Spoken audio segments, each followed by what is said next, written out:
Di sebuah desa kecil di lereng pegunungan Jawa Timur, hiduplah seorang pemuda bernama Bayu. Usianya 24 tahun. Tubuhnya kurus tapi kekar karena terbiasa bekerja keras sejak kecil. Wajahnya bersahaja. Sorot matanya lembut namun menyimpan tekad kuat. Bayu tinggal bersama ibunya, Bu Rini, seorang janda parubaya yang sejak beberapa tahun terakhir sakit-sakitan akibat komplikasi paru-paru. Setiap pagi, sebelum fajar benar-benar merekah, Bayu sudah bangun.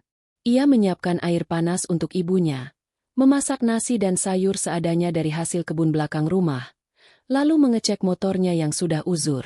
Motor tua itulah yang setiap hari menemaninya bekerja sebagai tukang kebun di rumah-rumah penduduk kaya yang memiliki villa di desa itu.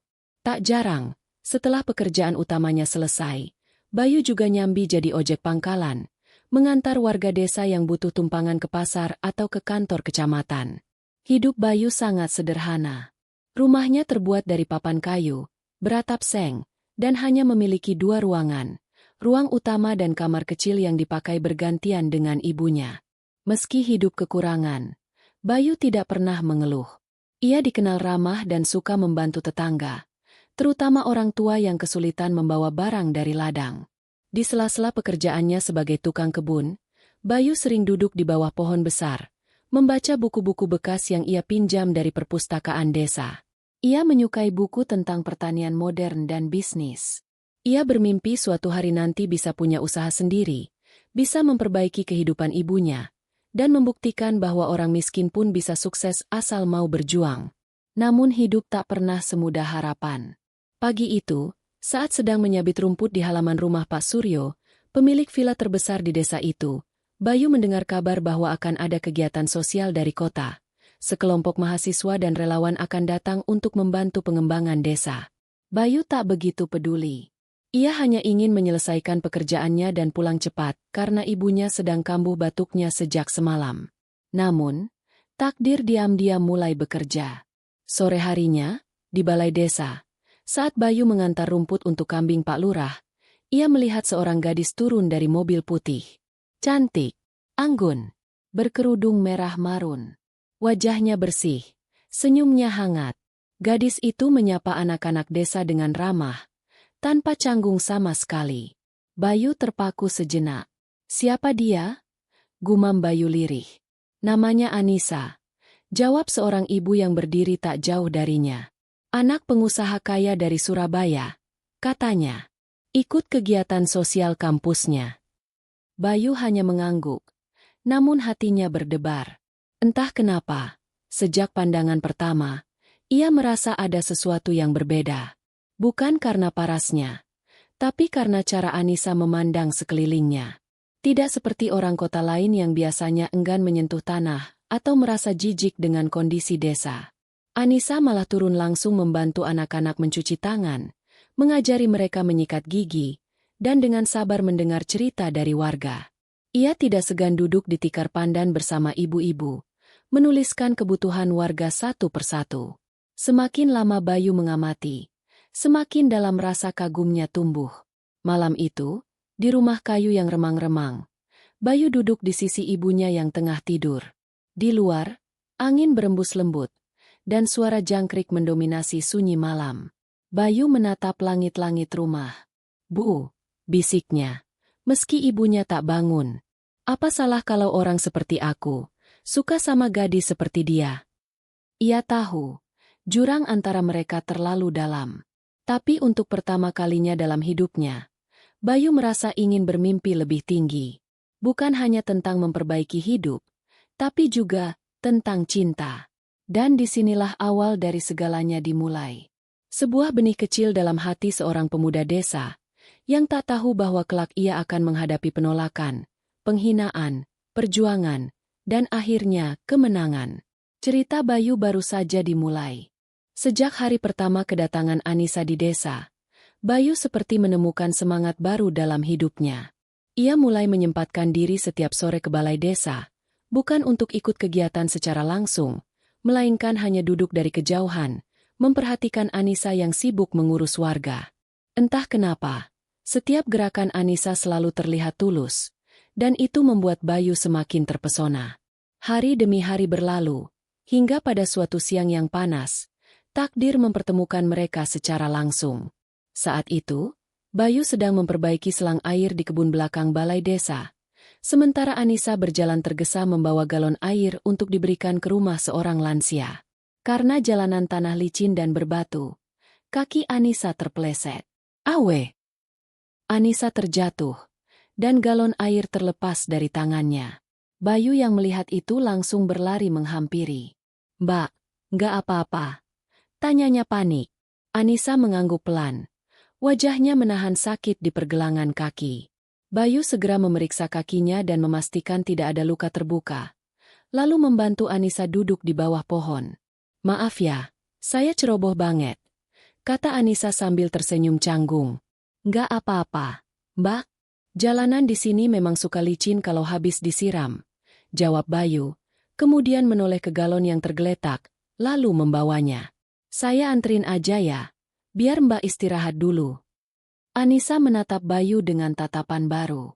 Ia baru sadar, pemuda desa ini bukan hanya sopan, tapi juga tanggap dan perhatian. Saat itu, mungkin hanya beberapa menit mereka berbicara, tapi itulah awal dari sesuatu yang lebih besar. Hari-hari selanjutnya, Anissa mulai sering mencari keberadaan Bayu. Ia mengajaknya berdiskusi soal kondisi desa, tentang bagaimana kehidupan petani, dan impian-impian Bayu ke depan. Bayu yang biasanya pendiam dan tertutup, mulai terbuka. Ia menceritakan bahwa ia ingin suatu hari punya kebun sayur organik, bisa ekspor ke luar negeri, dan mengangkat derajat petani desa. Anissa terpesona bukan hanya pada impian Bayu, tapi juga pada ketulusan dan kesederhanaannya. Suatu malam, di tengah acara api unggun yang diadakan di lapangan desa, saat warga ramai bernyanyi dan tertawa, Bayu dan Anissa duduk berdua di pinggiran. Langit malam penuh bintang, angin bertiup lembut, dan suara jangkrik mengisi keheningan di antara mereka. "Aku belum pernah bertemu laki-laki seperti kamu," ucap Anissa tiba-tiba. Bayu terdiam, wajahnya menoleh perlahan.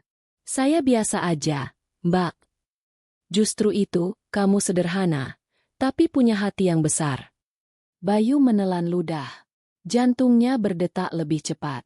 Ia menatap mata Anissa dalam-dalam, dan untuk pertama kalinya ia berkata, "Saya tahu saya bukan siapa-siapa, tapi saya janji akan jadi seseorang suatu hari nanti. Dan, entah kenapa, saya ingin kamu tahu itu." Anissa tersenyum pelan. "Aku percaya kamu." Sejak malam itu, hubungan mereka tumbuh. Diam-diam, tanpa sepengetahuan warga desa maupun teman-teman relawan lainnya. Mereka saling menulis surat kecil, bertukar pesan lewat anak-anak desa, bahkan kadang bertemu diam-diam di kebun belakang untuk sekadar berbincang.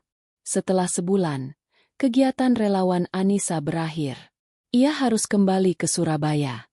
Namun sebelum pergi, ia memeluk Bayu erat-erat di tengah sawah tempat pertama kali mereka benar-benar berbicara. "Aku nggak mau ini berakhir di sini, Bayu," katanya dengan mata berkaca-kaca. "Saya juga enggak, Mbak. Panggil aku Anissa." "Anissa, kalau kamu percaya sama aku, tunggu aku sukses.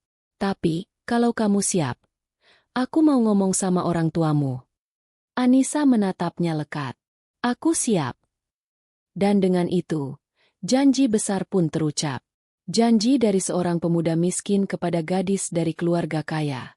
Cinta mereka sudah tertanam. Tapi mereka belum tahu badai besar akan datang. Dan cinta saja mungkin tak akan cukup. Namun Bayu telah memilih jalannya. Ia akan memperjuangkan cintanya. Apapun risikonya. Sudah 2 bulan sejak Anissa kembali ke Surabaya.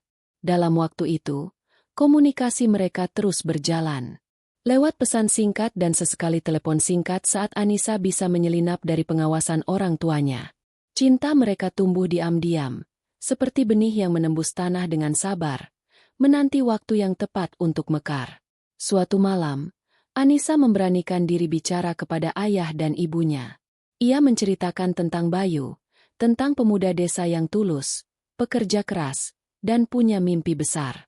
Ibunya sempat kaget, tapi masih bisa menanggapi dengan kepala dingin. Namun ayahnya, Pak Haryo, seorang pengusaha properti ternama di Surabaya, langsung berubah wajah. Anak petani? Tukang kebun? Itu yang kamu banggakan? Suara Pak Haryo meninggi. Ayah belum kenal dia, jawab Anissa pelan tapi tegas. Tapi aku kenal dia. Dan aku yakin ayah akan lihat sesuatu yang beda saat bertemu langsung. Pak Haryo menatap tajam, lalu tertawa kecil penuh sinisme. Baik, kalau kau bersikeras, bawa dia ke rumah. Aku ingin lihat sendiri seberapa pantas dia menantang garis nasib keluargaku. Anissa tahu itu bukan undangan tulus. Itu adalah ujian, bahkan bisa dibilang jebakan. Tapi ia percaya pada Bayu. Dan ia yakin, ayahnya akan berubah pandangan setelah melihat ketulusan Bayu. Hari yang dinanti pun tiba. Bayu datang ke Surabaya dengan mengenakan baju batik terbaik yang ia miliki. Batik pinjaman dari Pak Lurah yang menyemangatinya. Rambutnya disisir rapi, dan wajahnya meski gugup, tampak penuh keyakinan. Ia naik bus dari desanya sejak subuh, lalu dilanjutkan ojek online menuju rumah megah bertingkat 3 di kawasan elit Surabaya. Saat berdiri di depan gerbang rumah itu, Bayu sempat ragu. Tapi begitu mengingat senyum Anissa, ia mengetuk pintu dengan mantap. Anissa menyambutnya dengan senyum haru, mengenalkan Bayu kepada ibunya yang terlihat canggung namun sopan. Namun saat Bayu duduk di ruang tamu berhadapan dengan Pak Haryo, suasana langsung berubah dingin. Bayu mencoba memulai percakapan dengan sopan. Ia memperkenalkan diri, menjelaskan latar belakangnya, pekerjaannya, dan niat baiknya untuk mengenal keluarga Anissa lebih dalam karena ingin menjadikan hubungan mereka serius dan halal. Namun Pak Haryo hanya menatapnya dari atas ke bawah. Kau tahu siapa kami? Tanya Pak Haryo akhirnya. Bayu mengangguk. Saya tahu, Pak. Saya tahu keluarga Bapak sangat terpandang di Surabaya. Dan kau pikir, anakku bisa hidup di rumah papan kayu bersama ibumu yang sakit-sakitan? Kau pikir cinta saja cukup untuk membangun rumah tangga? Bayu terdiam, menunduk, tapi tidak karena malu. Ia sedang menahan amarah. Saya memang miskin, Pak, jawab Bayu pelan. Tapi saya tidak pernah malu. Saya mencintai anak Bapak, dan saya berjanji akan bekerja keras demi membahagiakannya. Pak Haryo tertawa sinis. Janji? Semua pemuda miskin pandai berjanji. Tapi apa yang bisa kamu beri besok kalau dia sakit? Apa yang bisa kamu beri ketika dia butuh kenyamanan? Mobil, rumah, makanan layak. Bayu menatap langsung ke mata Pak Haryo. Saya tidak bisa menjanjikan semuanya sekarang, Pak. Tapi saya janji, saya akan mati-matian mencapainya. Pak Haryo berdiri dari kursinya. Keluar dari rumahku sekarang juga, katanya dingin, dan bawa juga mimpi besarmu itu. Di dunia nyata, mimpi tanpa uang adalah omong kosong. Anissa menangis. Ia mencoba menghentikan ayahnya, tapi tangannya ditarik ibunya ke dalam kamar. Bayu berdiri, wajahnya tegang, namun langkahnya tegap. Ia menatap Anissa untuk terakhir kali sore itu. Aku nggak nyerah, Sa. Ucapnya pelan. Aku akan kembali. Dan waktu itu datang, bukan aku yang akan minta diterima, tapi mereka yang akan minta maaf karena menolak. Bayu berjalan keluar rumah itu dengan dada berkecamuk. Hinaannya mungkin sederhana, tapi tajam. Bayu tidak hanya ditolak, ia diremehkan, dihancurkan secara harga diri. Tapi ia tidak pulang ke desa dengan tangisan. Ia pulang dengan tekad. Tekad untuk membuktikan bahwa orang kecil pun bisa berdiri sejajar. Bahwa harga diri tidak dijual di mall, tapi dibangun dengan kerja keras. Dan perjuangan Bayu baru saja dimulai.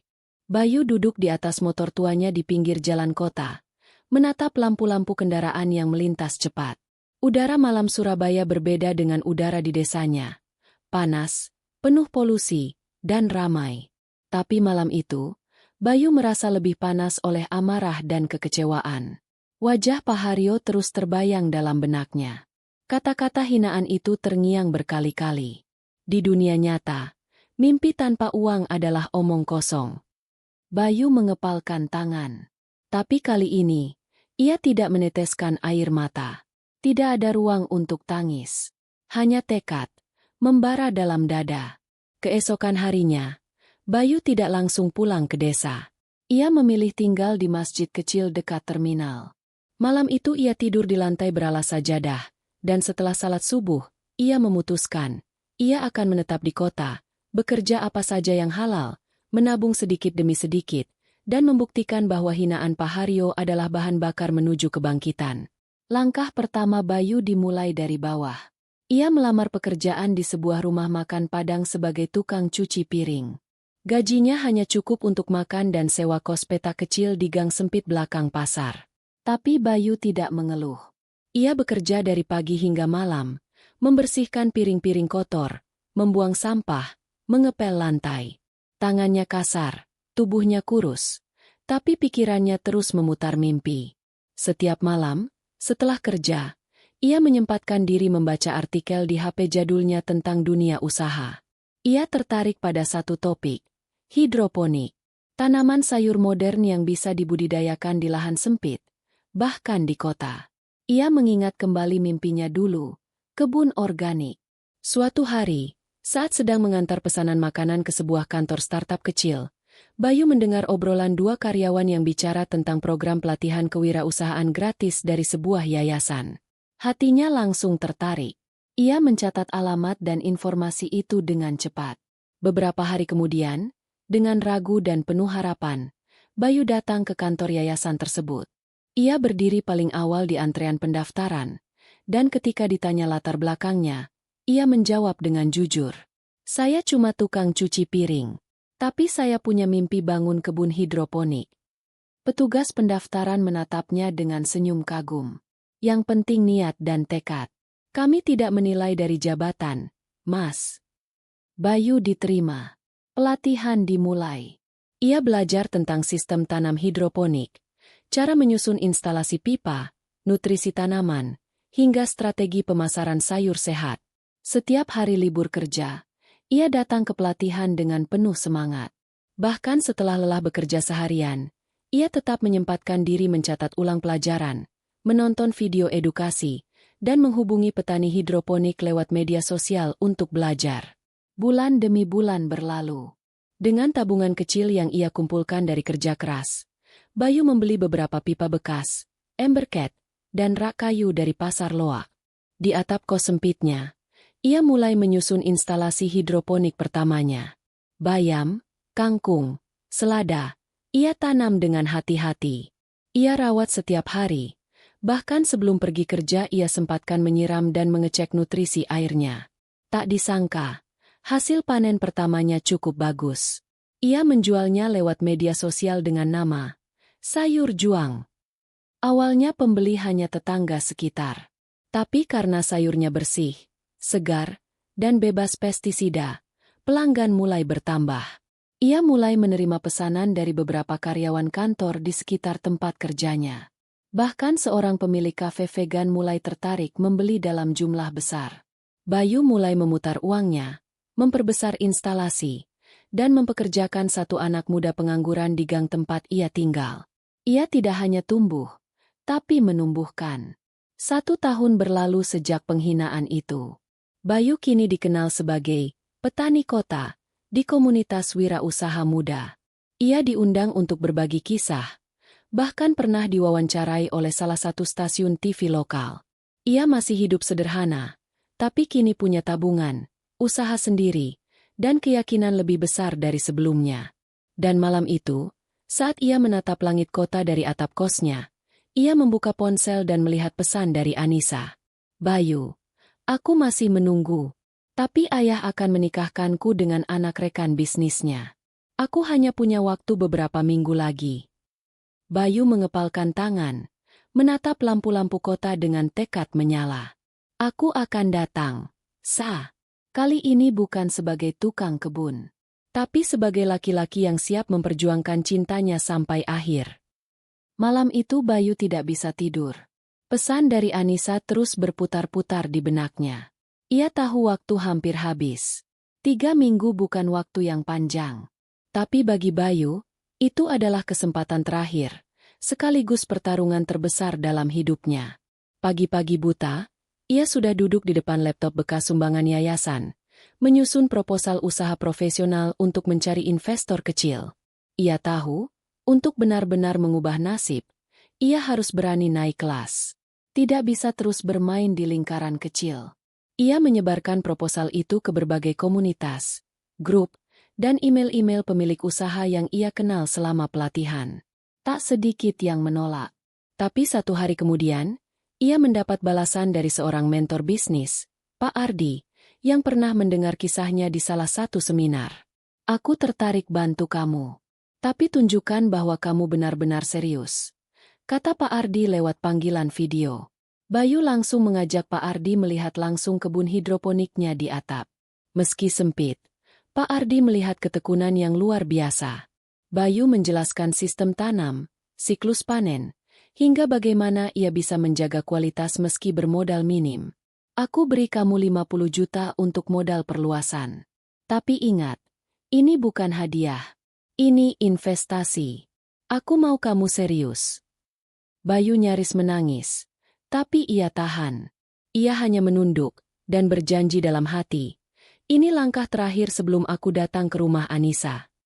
Dengan dana itu, Bayu menyewa lahan kecil kosong di pinggiran kota yang terbengkalai.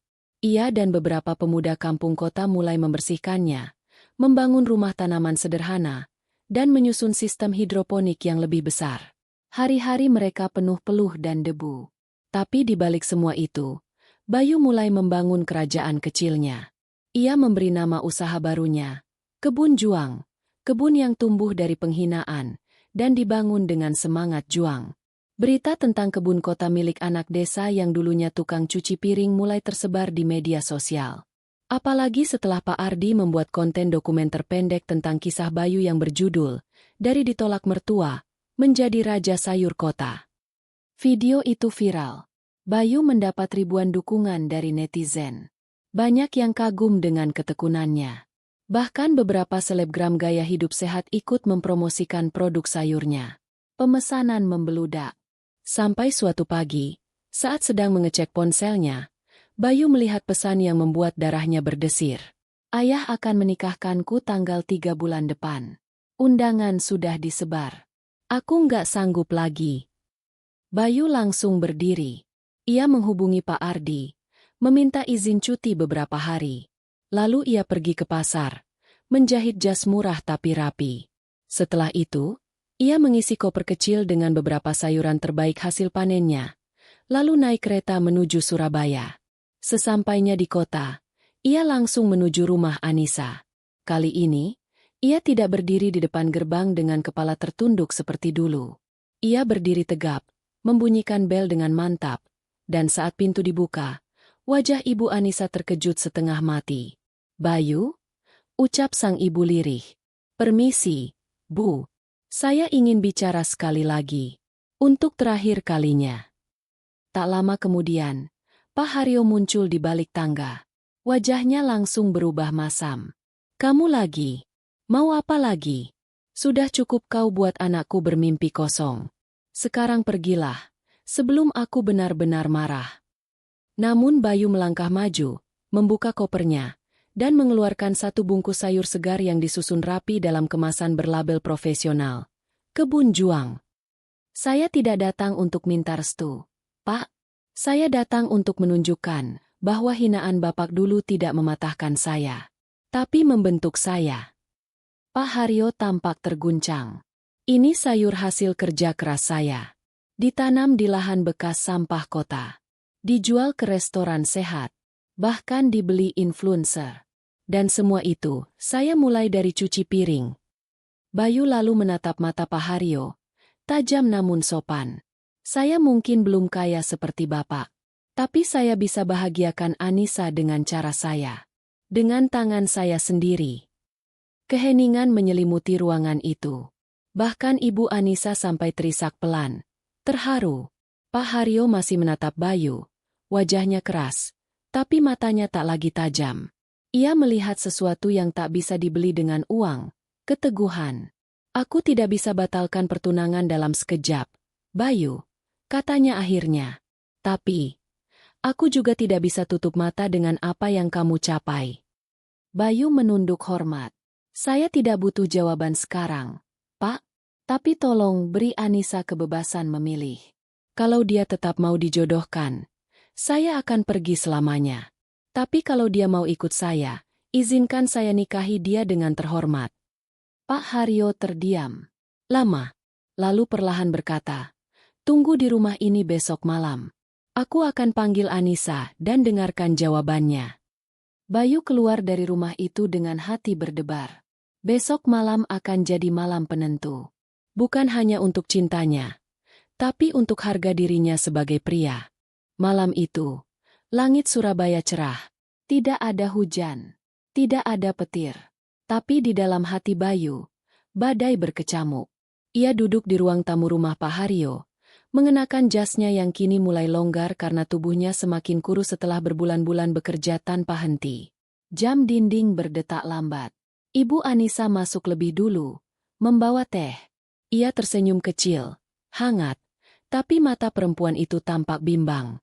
Seolah hatinya ingin berkata sesuatu, tapi tak sanggup menembus benteng yang dibangun suaminya. Tak lama kemudian, Pak Haryo turun dari lantai 2.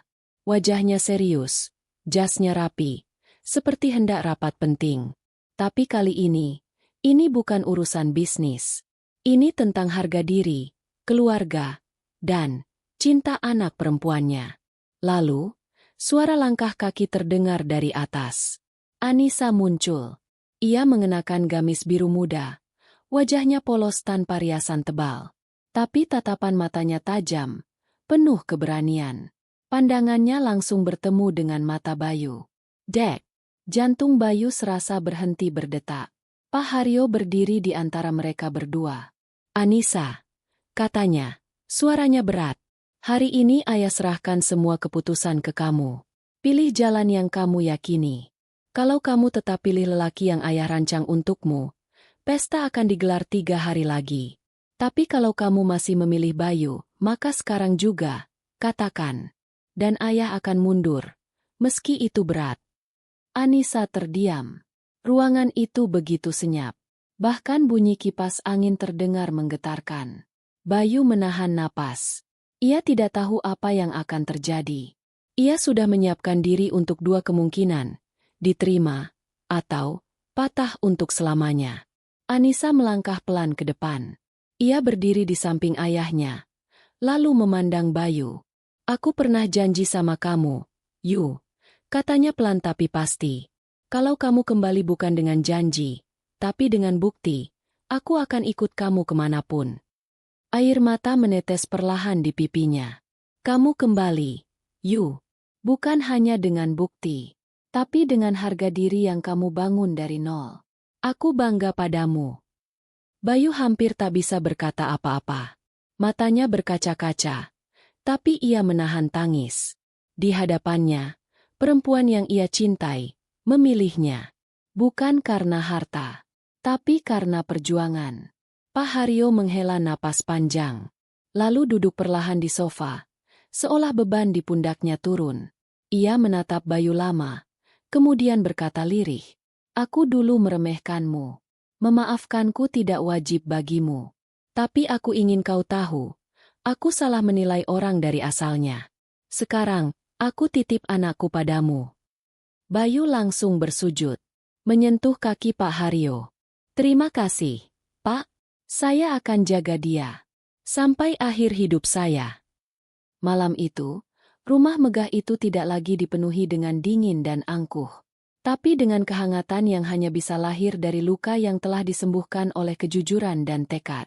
2 minggu kemudian, pernikahan Bayu dan Anissa digelar sederhana, di kebun hidroponik milik Bayu yang kini semakin luas. Bukan di hotel bintang 5, bukan di aula mewah, tapi di tempat di mana cinta mereka tumbuh dari akar yang paling dalam, perjuangan. Anissa mengenakan kebaya sederhana, dan Bayu mengenakan batik terbaiknya. Di hadapan para tetangga, rekan kerja, investor, dan orang-orang yang dulu meremehkannya, Bayu mengucap ijab kabul dengan suara mantap. Dan di hari itu, dunia tahu bahwa pria miskin asal Jawa Timur yang dulu ditolak mentah-mentah oleh calon mertua kaya, akhirnya menikah. Bukan karena keberuntungan, Tapi karena keteguhan hati dan keberanian untuk bermimpi, meski seluruh dunia menertawakan. Dan kisah mereka pun dimulai, bukan dari dongeng, tapi dari debu, peluh, dan cinta yang tidak goyah oleh apapun. Pagi itu, langit tampak lebih biru dari biasanya. Angin sepel-sepel berembus lembut menyapu daun-daun selada yang berbaris rapi di kebun hidroponik Bayu. Di tengah lahan hijau itu, sebuah tenda putih berdiri, dihiasi bunga-bunga sederhana dari desa tempat Bayu lahir. Tidak ada dekorasi mewah, tidak ada pesta glamor, tapi ada satu hal yang tidak bisa dibeli dengan uang, ketulusan. Anissa tersenyum malu-malu dari balik tirai putih. Ia mengenakan kebaya putih sederhana. Riasannya tipis tapi cukup untuk menonjolkan kecantikannya yang alami. Di sisi lain, Bayu berdiri dengan batik biru tua. Wajahnya gugup tapi matanya berbinar. Para tamu berdatangan. Ada Pak Ardi, sang investor pertama yang percaya pada Bayu. Ada juga pemuda-pemuda gang tempat Bayu dulu tinggal, yang kini bekerja bersamanya mengembangkan kebun juang. Bahkan Pak Haryo dan Ibu Anissa duduk paling depan. Kini dengan ekspresi berbeda, bangga. Ijab kabul pun dimulai. Dengan tangan gemetar tapi suara mantap, Bayu mengucap kalimat sakral. Saya terima nikahnya Anissa binti Haryo dengan mas kawin seperangkat alat salat dan hasil panen pertama kebun juang, dibayar tunai. Suara, sah, bergema dari para saksi dan tamu. Tepuk tangan meriah menyambut tangis haru dari Anissa. Bayu menunduk, mencium tangan mertuanya. Lalu memeluk ibunya yang datang jauh-jauh dari desa. Dengan mata berkaca-kaca melihat putra bungsunya kini menjadi seorang suami. Pesta pun dimulai dengan tawa bahagia dan hidangan khas Jawa Timur. Rawon, sate ayam, tahu campur. Semua dimasak bersama oleh warga dan rekan kerja Bayu. Tidak ada catering mahal, tapi ada cinta di setiap sendoknya. Anissa dan Bayu berjalan beriringan di antara tanaman selada dan kangkung yang tumbuh subur, menyapa tamu satu persatu. Banyak yang tak percaya bahwa laki-laki yang dulu hanya tukang cuci piring kini menjadi inspirasi banyak anak muda. Banyak pula yang kagum pada Anissa, gadis kota yang tak memilih kemewahan, tapi memilih laki-laki yang berjuang untuknya. Di sela-sela acara, seorang jurnalis dari media nasional datang mewawancarai Bayu. Apa yang membuat Mas Bayu terus bertahan saat semua orang meremehkan?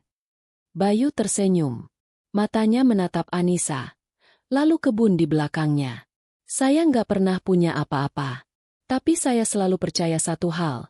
Kalau kita jujur, kerja keras, dan nggak nyerah, Tuhan pasti tunjukin jalan. Dan cinta adalah kekuatan yang bikin saya bertahan. Wawancara itu diunggah ke media sosial.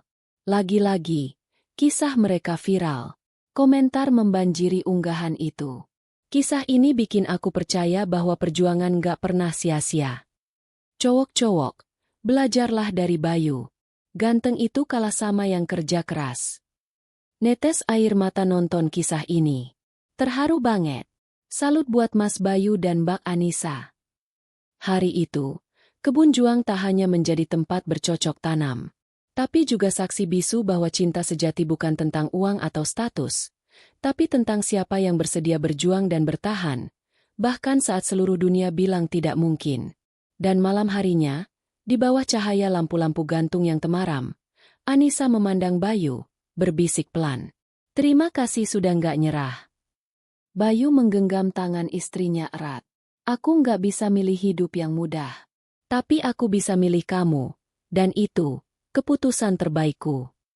Mereka pun berdansa pelan di antara suara jangkrik dan wangi tanah basah. Di kebun kecil yang kini jadi saksi cinta besar. Sebuah pernikahan sederhana, tapi dengan cinta yang luar biasa. 2 tahun telah berlalu sejak hari pernikahan Bayu dan Anissa. Hidup mereka tidak selalu mulus, tapi satu hal yang tetap teguh. Mereka berdua saling genggam dalam setiap badai, dalam setiap keberhasilan, dalam setiap detik yang terus berjalan maju. Kini kebun juang telah tumbuh pesat. Dari hanya lahan kecil bekas tempat sampah, kini telah berkembang menjadi jaringan kebun urban di 5 kota besar. Bayu menjadi pembicara di banyak seminar, menginspirasi generasi muda agar tidak malu memulai dari bawah. Anissa pun tidak tinggal diam. Ia menggunakan ilmu komunikasinya untuk membangun brand Kebun Juang, menyentuh lebih banyak hati lewat kampanye sosial bertajuk, Tumbuh dari Tanah, Tumbuh dari Luka. Mereka menggandeng komunitas anak jalanan dan mantan narapidana untuk diberdayakan dalam produksi dan distribusi sayur. Satu sore, Bayu duduk di beranda rumah kecil mereka yang kini berdiri di samping salah satu kebun.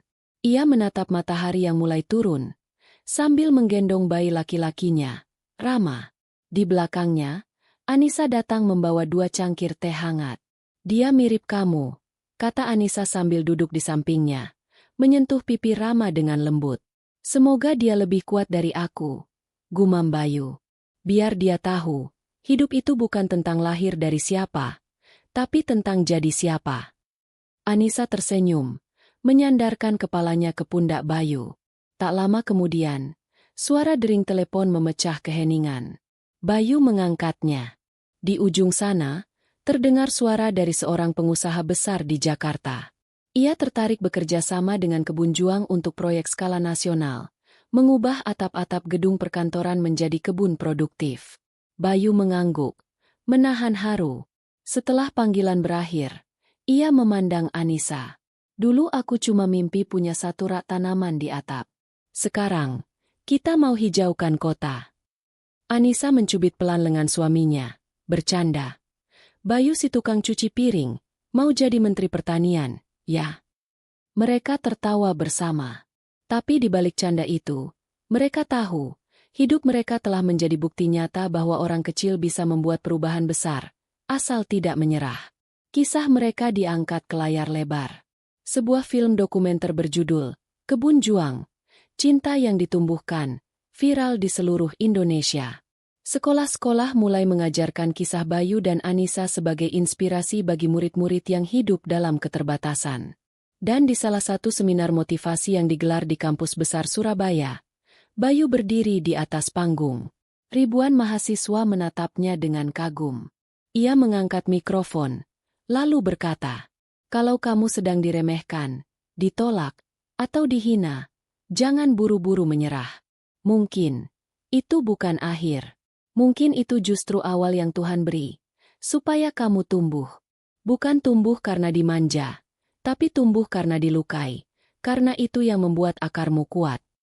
Ruangan hening. Lalu riuh tepuk tangan menggelegar. Dan di tengah sorotan lampu, di hadapan ribuan pasang mata yang terinspirasi, Bayu menatap ke langit-langit. Dalam hatinya, ia berterima kasih pada masa lalu, pada hinaan, pada penolakan. Karena dari situlah segalanya bermula. Akhir dari kisah seorang pria miskin dari Jawa Timur yang pernah ditolak mentah-mentah oleh calon mertua kaya, tapi akhirnya menikah dan membuktikan pada dunia bahwa cinta sejati bukan hanya soal perasaan, tapi soal siapa yang rela berjuang, bertahan, dan tumbuh bersama. Tamat.